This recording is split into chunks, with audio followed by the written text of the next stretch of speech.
Well, I'm Anne Rhodes, and I have a daughter who will soon be 9 and was diagnosed with autism when she was 4. I am grateful for the chance to be here tonight and to be listened to. For my family and many other families who I am aware of through online support groups, our journeys with PDA all share the same frustration of not having our children understood. We struggle for years trying to work out why our children are so difficult to manage. We then happen to learn of PDA and realise that there is a condition that accurately describes our children. However, we get frustrated trying to convince professionals and even family and friends to listen to us and take us seriously. No one seems to be able to comprehend that traditional discipline does not usually work for our children.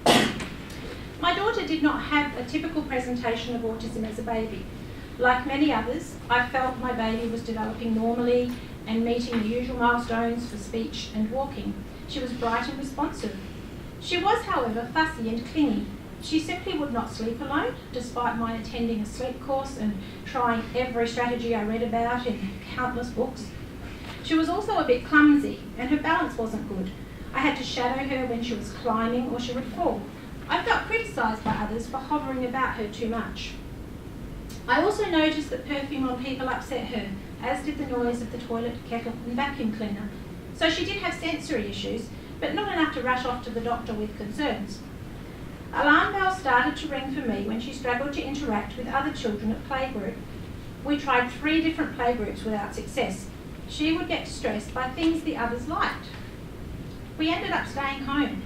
She played with her cousins regularly and saw a few of my friends' children.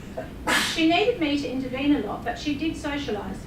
She was difficult to discipline. She got very angry when things didn't go as she wanted them to, and her reactions were more than just tantrums. They went on for longer, and she would shake and take a long time to be herself again.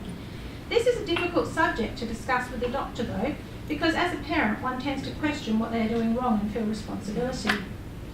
It was kindergarten where her differences became clear. She was excited to be going with her new backpack on. She really wanted to go. During the transition period when I was able to observe, she just watched the others. She didn't interact, the rules upset her. She got very distressed about having to sit at a communal table to eat fruit, which she refused to eat at home. Negotiations with the kindergarten teacher over the compulsory fruit break literally turned into Fruitgate. And I could see a battle on my hands to get other concessions for my daughter. When she came home, she was exhausted and stressed and needed long periods of rest to be herself again. She woke throughout the nights and pleaded with me not to send her back. The teacher didn't think her issues to be that big a deal, as she tended to mask her difficulties when I wasn't there. I spoke to the head of learning support at the school, who suggested that she might have Asperger's. I was surprised, as she didn't present like a child I had taught with Asperger's. She would only get 0.2 assistant time if she got a diagnosis of Asperger's, because it was supposedly high functioning. I knew that she would need full-time help to continue going to school, so I decided to keep her home and investigate further. So I took her to a psychologist, paediatrician and a speech pathologist, who all agreed that she had an Asperger's presentation. It didn't feel right to me though when the psychologist insisted that she should go to school, and I was told off by the speech pathologist when my daughter had had enough after an hour and was tugging on my clothes and hitting me to leave. She said, "Are you going to put up with that?" It was a seeming requirement with her diagnosis that we accessed early intervention therapy, which we did for 18 months. We were promised much progress would occur if we tried the usual strategies for autism, but this did not happen. It was a hit and miss affair. Some things worked and some things didn't. She didn't want to participate, and just getting her to therapy was difficult. In fact, 2 sessions were held in the car, and another session was held out the front of the practice, where we set up a table and chairs, and it was the first time they'd ever had to do that for any child. I felt judged during the sessions for not being able to control her, and was criticised for intervening and trying to calm her down. She wouldn't let me leave her with the therapist during sessions, and I noticed that the other parents of autistic children were coming and going and leaving their children to pop next door to the coffee shop. Why was my child so different? The OT was useful for doing a sensory profile and establishing a sensory diet. We were also able to purchase some resources with funding such as sensory aids. The OT seemed to despair at my lack of interest in getting her to return to school. and seemed to not have any other ideas of how to help her. I attended a local autism support group, but found that all they talked about were school issues and fixing their kids with therapy. I spoke to another psychologist who specialised in autism therapy, and he promised me all sorts of miracles that he could achieve with my child. I knew that she would not ever participate in the sorts of things he was suggesting, like bribing her with chocolate to eat some apple. She never would and never has eaten apple. I retreated from seeking help and looked after her myself with a child-centred approach that felt right to me. I felt isolated and alone and didn't have any social life. We tried some home education group classes, but these were too demanding for her, and after a year of trying, I gave up. I took her to a special needs play group that an OT friend of mine ran, and we had some success there as she had a gentle approach and never forced her to participate. I was in the habit of watching every show on Foxtel about child behaviour, but none of Super Nanny's techniques had ever worked. I just happened to see the UK documentary called Born Naughty and saw an episode about a boy who struggled in similar ways to my daughter and was described with PDA. I researched and everything described my daughter exactly. At last I had an explanation as to what drove her behaviour. That was my light bulb moment. I instantly applied the suggested strategies and they worked. I joined online support groups and was on a meaningful journey of discovery and progress. My OT friend mentioned the same documentary to me, as she had seen it at her work, where a paediatrician had recommended it for staff to watch. She also thought that PDA accurately described my daughter. I went to see my daughter's paediatrician to tell her of my discovery. When I mentioned PDA, she asked me to repeat its long name, and then said that she'd never heard of it. She then said that demand avoidance is just part of the autism spectrum. I had a similar reaction from another psychologist we saw, who she recommended, as he was supposedly one of the best in Perth for autism. What these specialists don't seem to realise is that the demand avoidance is so extreme that it can be impossible to manage. It is like the way my daughter's brain is wired just does not allow her to do something, even if she really wants to. I've lost count of the number of abandoned outings that were my daughter's idea in the first place. I went to see the paediatrician that my OT friend mentioned, and finally someone listened and thought that PDA sounded like a fair explanation for my daughter's struggles. I was so excited to get support from a professional at last. I also found our GP to be receptive, and from then on advocated for my daughter with conviction. No longer did I simply trust that professionals would know what to do with her. I heard from a few that I had to expect that therapy would not always be comfortable for my child. I don't think they realised that not only would it be extremely distressing, but actually cause my daughter to regress. We were already onto our third dentist by then, but armed with PDA knowledge, I was able to convince him of my daughter's profile, and he has been understanding and achieved so much progress with her checkups. He never tells her what to do. He gives her choices and explains things clearly. He never rushes her. We had a particularly understanding ear, nose and throat specialist when she was little, who treated her with respect and was gentle. He took time to gain her trust, and this is the best approach for her. When talking about the key challenge of PDA, that of demand avoidance, it is important to remember that this is on top of the usual traits of autism. Our children also struggle with sensory issues, need routines and sameness, and lack depth of social understanding. In my support groups, I have heard countless times from families who have several children with autism, but one with PDA, who says that what works discipline-wise with the others simply doesn't work with the child with PDA. This is the most important message for professionals to remember. Individuals with PDA need a specific approach which is different to the usual one for autism. Training in PDA is needed to ensure that when families seek help, PDA is recognised and facilitated. For me, Facebook support groups for PDA have been a lifeline. To be able to share experiences and discuss possible strategies with other families has kept me going.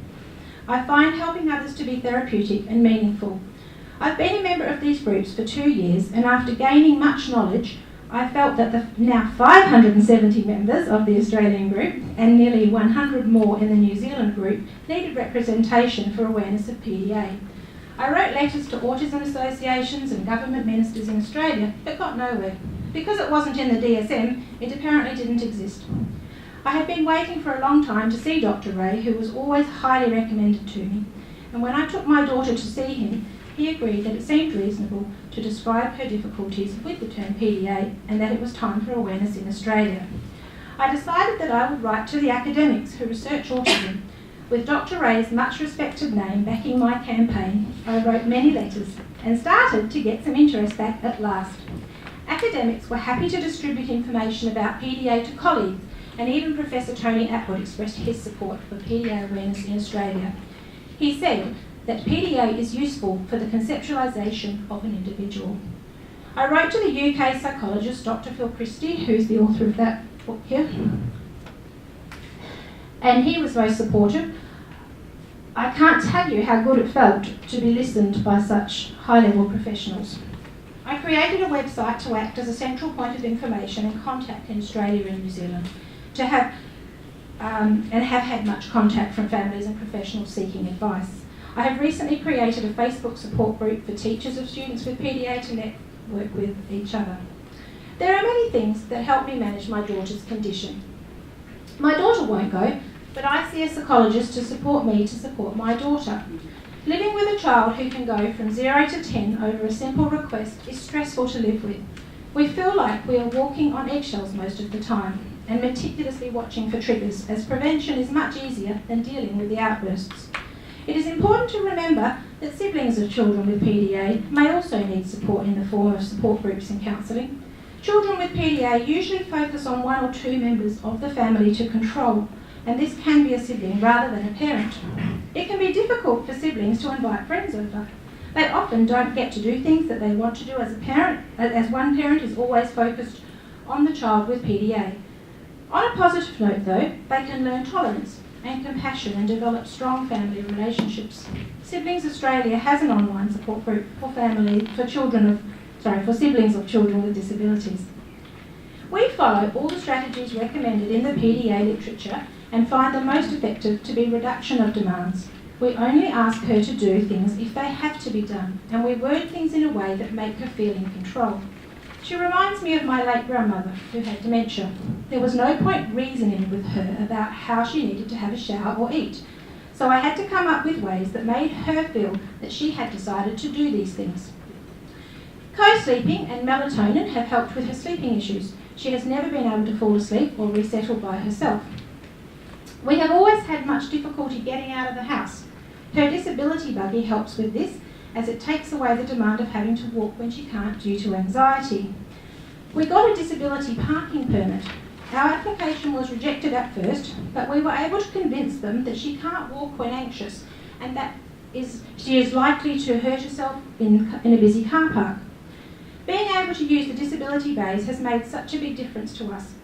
She knows where we will park and that it won't be on a slope, under a tree, by a drain, or too close to another car. She can also easily see where we are going and is more cooperative about getting out of the car. I am pleased that by following this approach, there are times now when she is willing to walk. She just had to be ready and make the decision herself.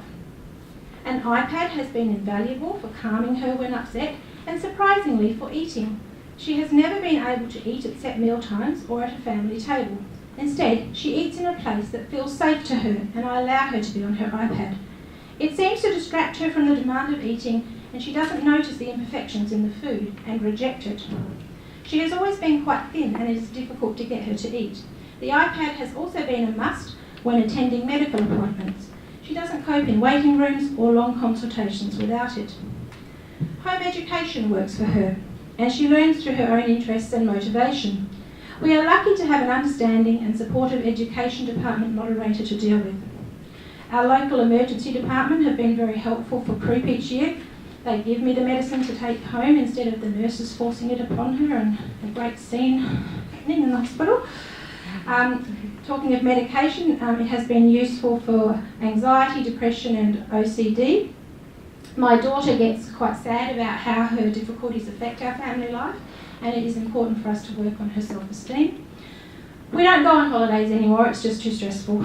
We modify special days like birthdays and Christmas, so they are quiet and she decides what to do.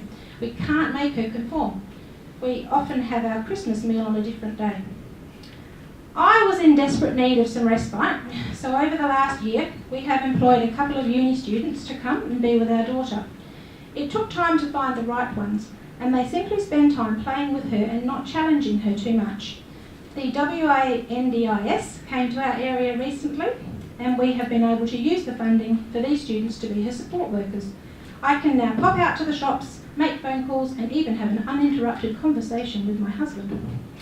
The most useful piece of advice I can offer for parents is positive thinking. Instead of taking my daughter's verbal and physical attacks personally and internalising any anger, it is better to feel sympathy for her and know that she will do something if she can. I have to work on remaining calm and helping her.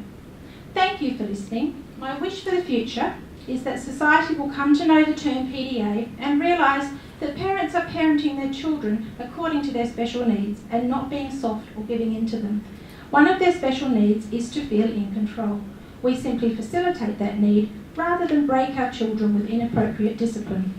As parents, we need much understanding and support to care for our children. If only the professionals who give us advice could walk a day in our shoes.